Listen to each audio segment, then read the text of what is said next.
Hello, everyone, and welcome to today's episode of Bookmas. I'm so excited to have you here today. My name is Lydia. This is the Literature Lydia podcast, and I'm having a lot of fun so far having the episodes be also videos. I've never done that before. It's new for me. And Cubby is enjoying her chance to be in the spotlight. We're going to let her do her thing. But in today's episode, I'm going to be talking with you about my top threes. So on my Instagram stories the other day, I asked people to give me a category that they wanted me to share my top threes for whatever the genre may be. And I'm excited. I think it'll be a fun way and kind of like an introduction of who I am, but not just a blank Q&A, like more specific. So that's what we're about to do. Now I'm going to be annoying because the first one that I received was top 3 cozy reads, and I'm actually not going to share because I have an episode coming out later during Bookmas that's dedicated to all things cozy, and I will be sharing my cozy book recommendations during that time. So for now, I will not be, and I'm so sorry.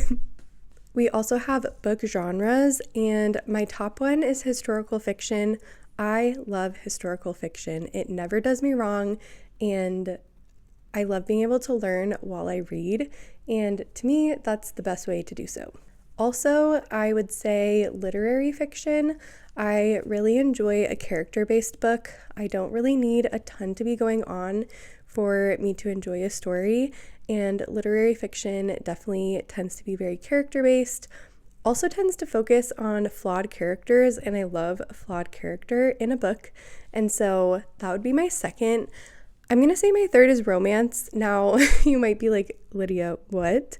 Because in the last few episodes, I've mentioned that romance is not my favorite genre, and while that's true, it also is probably one of the ones that I've read the most, and that also probably contributes to it not being like a favorite, simply because I feel like they tend to feel the same eventually, but nevertheless, I still end up reading a lot of romance.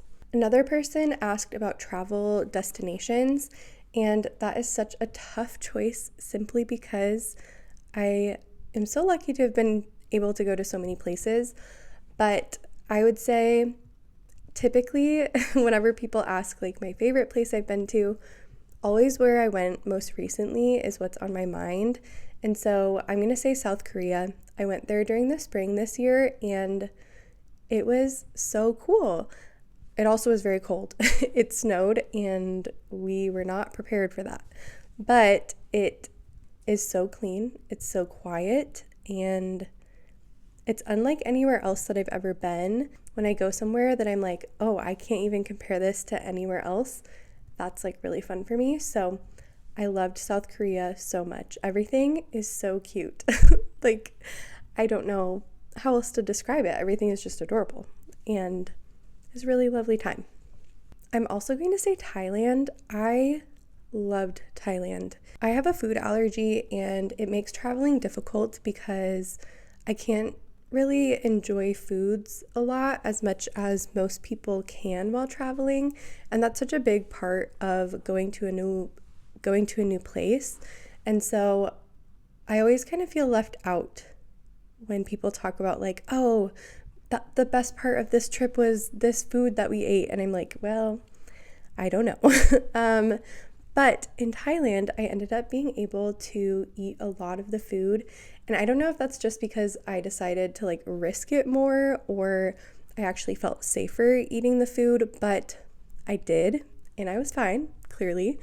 And that just like added so much to the experience for me, and so I love Thailand. Also, it's so beautiful, and there are so many cool things that you can do, and different like types of places to go even while being in the same country. So highly recommend Thailand. Ugh, I don't know what to pick for my last one. I think I'm going to choose Jordan. That was my first trip that I went on, like just for travel, when I first started traveling, and I don't know, it has a lot of really cool memories for me because of that, because it was so new. And yeah, I don't know. I love the Middle East also. I lived there for 4 years, and so it feels nostalgic to think about when looking back on my time there. But Jordan is such a beautiful country. Again, similar to Thailand, I feel like there's a big range in the different type of activities that you can do. But yeah, highly recommend if it's not already on your list. Next, we have sweet snacks. Something about me, I'm a sweet tooth. And probably my favorites are all going to be different kinds of chocolate. Reese's, love them. Chocolate and peanut butter, like the best combination.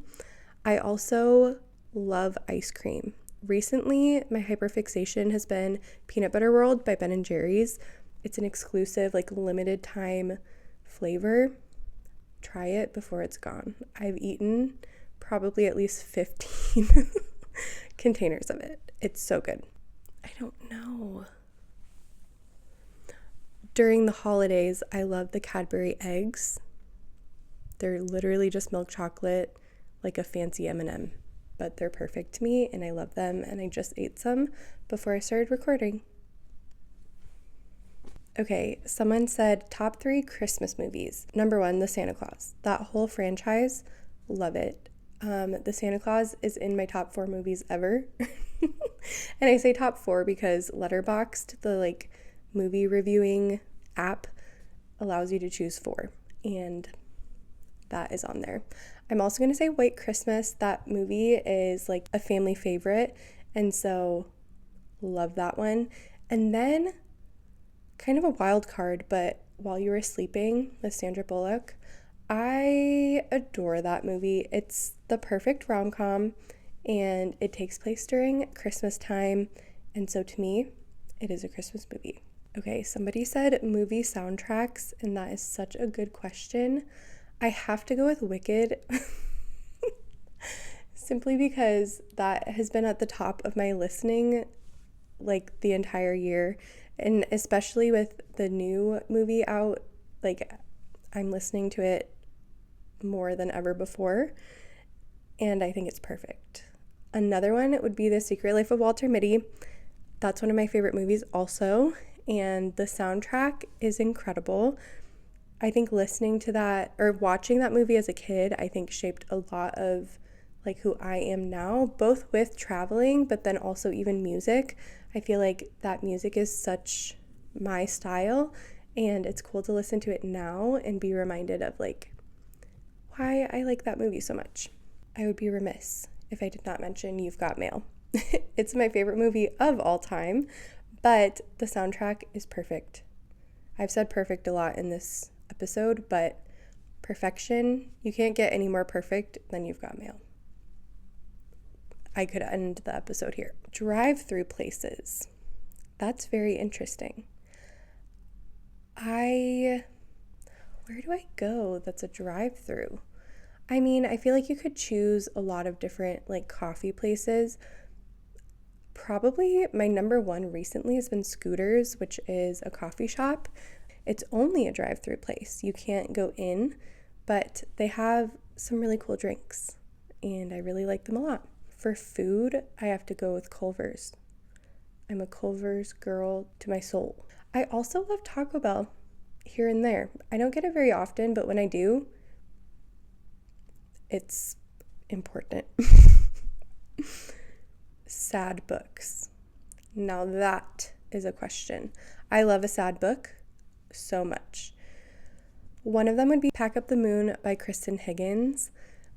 One of the saddest books I've ever read in my entire life, but it's also so beautiful, and it depicts the process of grief so well, and I highly recommend it when you're in the mood for a very sad story.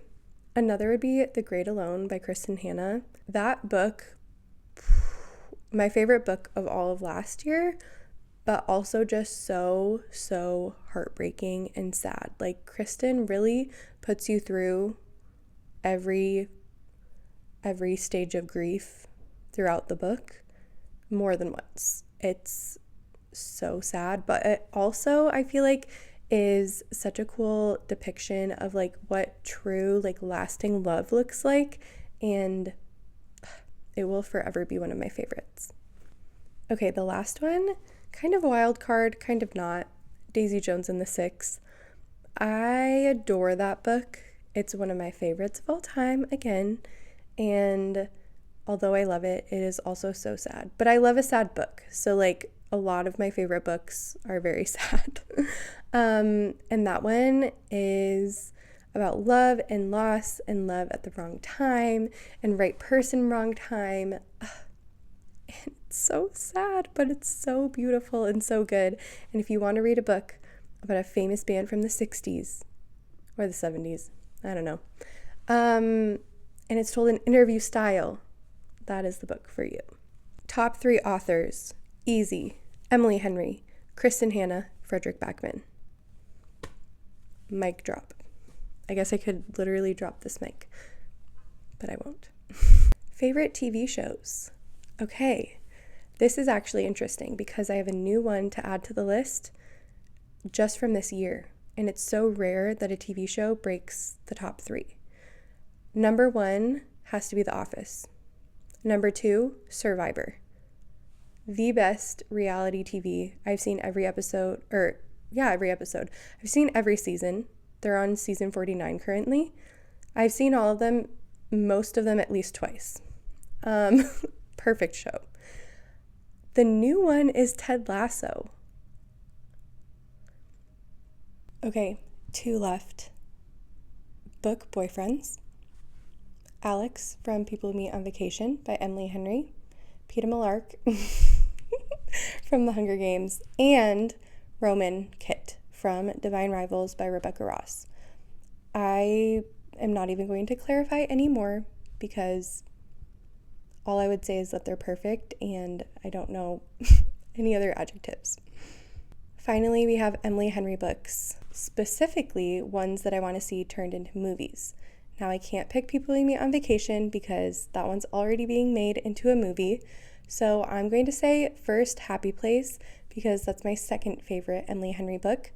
Then I'm going to say Beach Read because although it's not my favorite, I think it has such perfect rom-com movie material.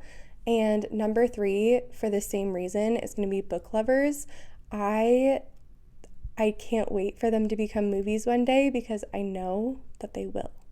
So, thank you for tuning in. I know this was a lot of me saying things were perfect or my favorite, but that's what you get when we talk about top 3s. But thank you for tuning in to this episode of Bookmas, and I'll see you in the next one. Bye!